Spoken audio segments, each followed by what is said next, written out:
Hi guys, welcome to my channel. So today we're going to do a story time on the time that a doctor almost killed my son and then came back and threatened us on insurance and a bunch of stuff like that.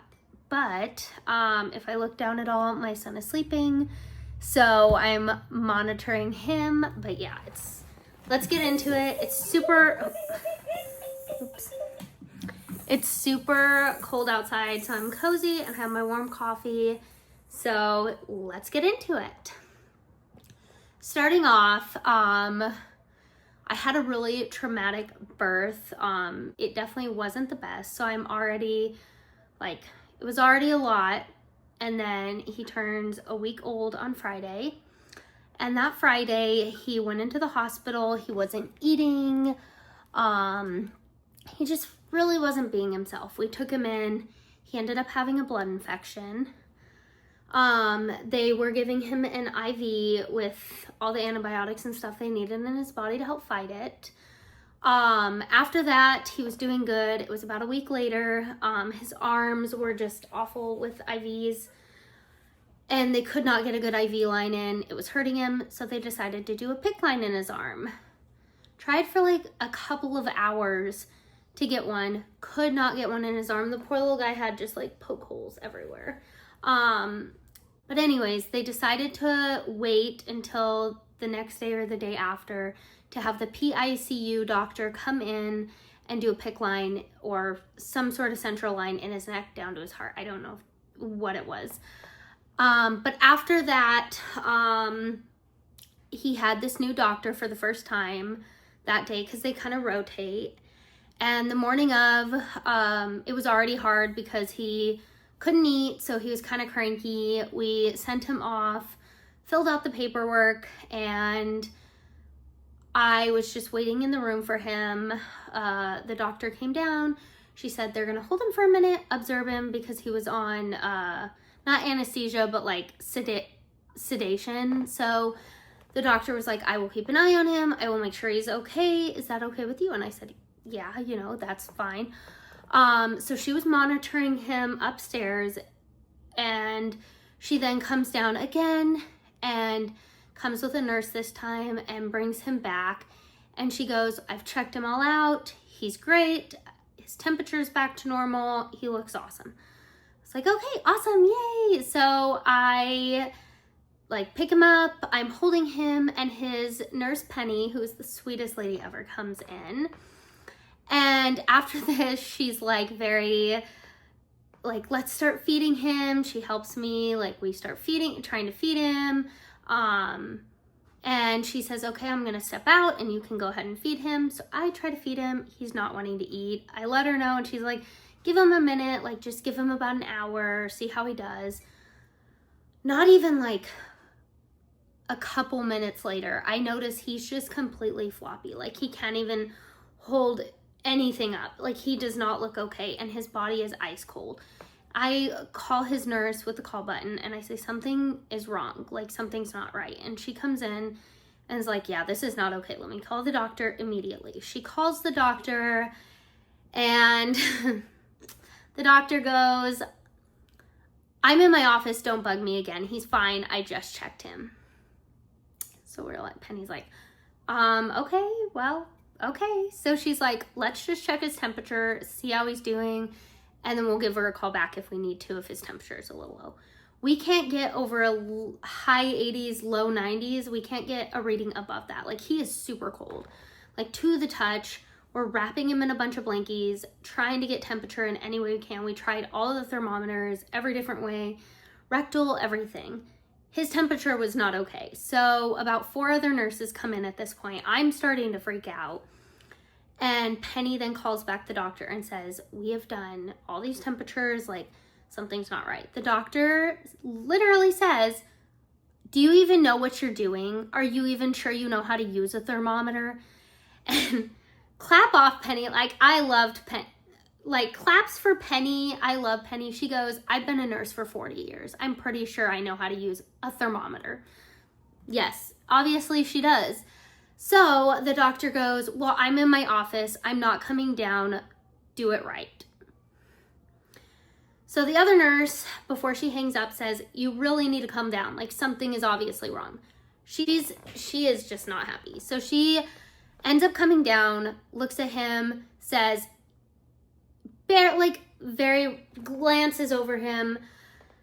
He's fine, guys. He's fine. You're overreacting. He's okay. Like, it's obviously the thermometer. She's like, he's a little cold. Put him in a blanket. I'm like, okay, whatever. Like, something's not right, ma'am. Can you please look at my child? So she doesn't. She goes back upstairs. At this point, the PICU doctor comes down because the nurses must have called him on the side, and he says, okay, what the heck is going on? Like, my patient is suddenly like not okay now. And he's like, let's get a NICU bed in here with the little heater, take its temperature again and see if we can get him a little warm. They put him in it. They do his temperatures again. That doctor sees just how low they are. He goes, something's not right here. And this other lady comes in at that point while he's in here. And she's just being snotty. And this guy's like, he's coming up to my floor immediately. Get him up to the PICU. They immediately put him in that little warmer and start like racing him upstairs to the ICU, the pediatric ICU.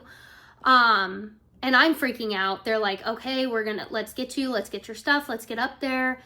Meanwhile, I'm trying to get all my son's belongings. This doctor goes, your son's fine. He is completely fine. I looked at him. He is okay. People are just overreacting. He'll be back down here by the end of the night. I was like, got it. You're crazy. And I'm calling my mom at this point, freaking out. I mean, he's barely moving. Doctors are saying this does not look good. Something's clearly wrong. I'm thinking I'm going to lose my son. He's like 2 weeks old at this point. So we get up to the PICU. There's doctors and nurses all around him working on him. He ended up having hypothermia. The doctor had just left him in a colder room and wasn't actually monitoring him and keeping up on him. And apparently when she brought him down, she didn't do a thermometer or anything and just left him there for like an hour or two without actually monitoring him. So she just left him in there, and luckily he came down when he did. It took him days to get back to normal, and we almost lost him. So this lady's negligence almost lost my son to hypothermia. It was so frustrating. We put in a complaint with the hospital. It was just awful. But cut to another hospital visit. I had brought it up to a couple doctors. He has a little bit of a fast breathing rate. They said it was just normal newborn thing until one appointment. She's like, you know, I'm gonna send him to the hospital. So we go to the hospital by ambulance, and they decide to admit him. Lo and behold, who's the doctor? The lady who left my son in a cold room in the ICU. Yeah, her. So she was his doctor, and I was already like not happy about it. Unfortunately, okay, I'm back. So unfortunately, we had to deal with this lady once more. I'm already not happy about it. However, it's later Friday night, or I don't remember what the time frame was. My mom was like, just give her a chance. Let's just like, it's a breathing issue. We're not going to let him out of our sight. So we have him in there. He's doing good. His breathing rate isn't like, his oxygen levels are perfect. It's just a little bit of a fast breathing rate. They talked to pulmonology. They run some blood work that pulmonology requested. Everything's coming back normal. They've done so many tests at this point. Nothing's showing up wrong. So the doctor goes, well, let's look at reflux and go from there. So we do reflux. Before the reflux, I brought up like asthma because I had asthma. My dad has asthma. My grandma has asthma. We all have had it really bad. My dad and grandma almost died as kids in the hospital from it. She goes, that's not even possible. I'm not going to test for it. Like, it's unlikely in smaller kids.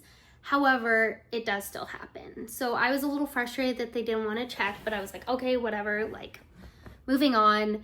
And then it's a day at this point and nothing really has been done. The only thing that's been toyed around with is reflux. So we haven't heard much more on that, like how we're supposed to deal with that and what they want us to do. No one's coming into the room all day. We're just sitting there. He's not on oxygen or anything. So we're just kind of chilling in the room. And then I bring up once more, one of my friends reached out and said her kiddo had that. And it was a cow protein allergy. So I brought it up to the doctor. I said, we're not really doing anything on reflux. Could it possibly be this? A friend reached out to me. I just, you know, it's worth a shot, maybe trying it. And she goes, I know what I'm doing. No, it's not even a possibility. Without even like glancing over it, she was not having it. So I just stopped bringing up things because she's obviously getting angrier that I bring up anything. Cut to the next day, they do reflux. The doctor comes in. She says, this kiddo's doing great. Like he was feeding with the reflux thing for a while, like a day and a half, and his breathing was so much better. She's like, you guys will probably be good to go. Let me go get a thickening formula you guys can take home with you. The doctor will more than likely release you today. She didn't see any reason why he needed to stay because his breathing rate was normal. Keep in mind, this lady and her nurse were the only two to check his breathing rate the last like couple of days, besides right when they came in, and it was normal. So, cut to that afternoon, the doctor comes in and I said, did you hear, like, it's good news, right? And I said, well, they're going to bring it in. So if we get to leave tonight, I don't know if you wanted to release this tonight or tomorrow, or if there's any other tests that we need to get done. Oh, so you think you're leaving is what she says. And I was like, well, like she said, it should be fine. I don't know if you have something different to say. And she's like, she shouldn't be telling you anything about your son's care. I make the decision, not her. I was like, okay, like you make the decision, that's fine. I just wanted to have a conversation because we haven't seen you in days. Nothing's really been done. We've just been sitting in a room with no care whatsoever. And she is so snotty. At this point, I'm over her. Earlier on in the day, I had brought up another thing to the nurse, and the nurse had told her, and the doctor was like, well, let her know we're going to have a conversation when I get in because she needs to stop bringing stuff up. So this lady was already in a bad mood. She didn't like me. I don't know why. Like maybe she got in trouble from that complaint and just did not want really anything to do with me. But anyways, cut to when I was talking to her, she came in. We were going through all that.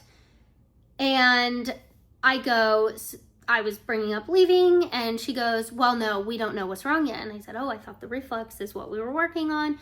She's like, well, we might need to do more testing. And I said, well, what else? Like, nothing's been brought up. We haven't been talked to. So I'd really like to know what's going on with my son at this point. It's been days. So she goes, I don't know what more testing. I'm looking at things. And I said, everything's come back normal. I want to know why we're sitting here with no updates, no testing, no plan of action, nothing. Like, I don't mind staying here and making sure my son is healthy, but I want to actually like be making progress on him instead of sitting here. One thing I do have to mention is we were on Medicaid at this point, and they actually typically have longer hospital stays because they don't ask questions. They pay a flat rate, I think, per day. So typically Medicaid people will be hospitalized a little bit longer. So that's what we were on. He was on that. I don't know if that's like 100% true. That's what I've heard from people. So do with that what you will. But that's kind of what one of my friends brought up is you should like have another doctor take a look at him because this seems a little funny. But yeah, she didn't want to do any more testing. Right now, she wanted to like look into more things, and I respected that, but also like at some point we gotta like get somewhere with this. So another thing to mention, one more quick mention, is RSV was going around. There were signs everywhere, active cases on the floor. So I'd also, when we started having this conversation, we talked about him leaving. She goes, oh, it sounds like you want to leave. And I said, well, I don't, like, if we need to stay, like, that's fine. I want what's best for my son. I see the RSV signs everywhere. It's making me nervous. And I mean, at this point, it seems like we're here for no reason because nothing's being done. He's not on oxygen. He's not being actively monitored. His foot wasn't on the pulse ox or anything. So they didn't have, he was just sitting in a room all day. She goes, it's not possible for him to get RSV. He's fine. He's in a room. And it's like, okay, like, he's in a room, yes, but if I go to get coffee or a nurse comes in and she was in another patient's room, like, there's always a way to spread germs. So I was a little bit nervous on that, but I did understand we were in a separate room, so it was probably fine.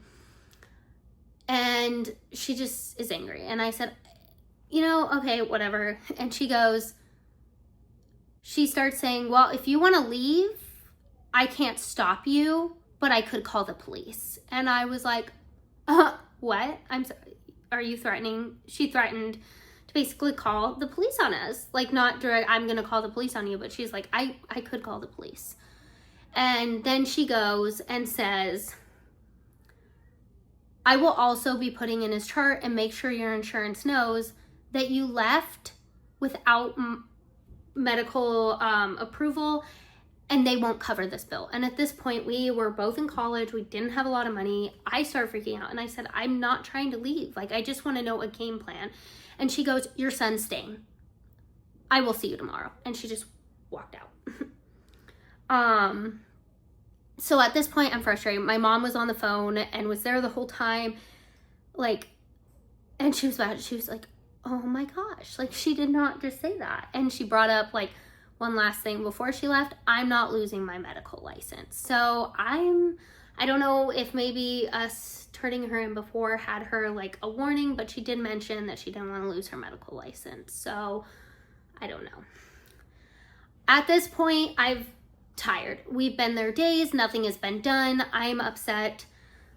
Cody was supposed to come after work at 10 or 11. And I call him at 8 and I say, the minute you get off, you need to get down here. We are talking to the night doctor. This is what happened. And he goes, you're kidding me. He's like, I am gonna try to get off early. I'm coming down right now. He ended up coming down, like getting there at 10 because it was quite the drive down. But before he came, the nurse heard me talking on the phone and she said, do you need to talk to the doctor? And I told her what happened. And the nurse goes, that sounds about right. This doctor is pretty rude. She has a reputation with a lot of people. She goes, I am so sorry that did happen to you. I'm going to go get the doctor and let her know. And I said, please hold off. Like, I want to wait till my husband's here. And she let us know the doctor who was there, who was the one who first admitted our son at a week old, his prior hospital visit. We love her. She is a lovely lady. Amazing. So, my Cody gets there and, the doctor then comes in and she's very nice, like, oh, it's so good to see you guys again. And we're like, yeah. And then we're like, we need to, like, this is what's going on. We explained to her what happened, everything that went down. And she goes, I am so sorry. That is entirely inappropriate. I've looked at your son's chart and there is no reason he should be in here right now. She said his breathing rate has been completely normal. She doesn't understand why he's still admitted. She said the reflex looks like it's going really good. She says, however, if his breathing rate jumps up a little bit or if we have any more concerns, this is stuff that can be done outpatient, not need to be a hospital stay. So at this point it's like midnight and she goes, you know, I would discharge you now, but it's the middle of the night. Why don't you guys stay till the morning? We'll discharge you first thing in the morning. And that other doctor was set to come back that morning. So she said, I'm going to switch another doctor, have another doctor come in here and discharge you, and we'll get you out of here. And then we were all good. So we were happy at that point, and we were being discharged the next day. So that's kind of the thing. Beyond that, she also wouldn't write us a PT request because my son had a flat spot because of his PICC line he favored a side. But it was just a whole thing. Like, she didn't want to write us referrals, didn't want to let us leave. It was just a mess. Between almost killing him with hypothermia and then on top of that, threatening the police and insurance, it was ridiculous. That's the story. Sorry, it's kind of all over the place. Like, it's a lot of information all at once. And I kind of wanted to tell it from just like this instead of like writing it down. But yeah, that's how it went. Again, it is all over the place. But I'm kind of traumatized by that. It's just, we moved out of the state since, so we no longer live anywhere near that hospital, and we will never go back to that hospital. Thank you for joining in on my story time. Let me guys know if you guys have any crazy stories in the comments down below. And let me know if you want a birth story, because that one is also crazy. Thank you so much for listening, and this was my first crazy story time.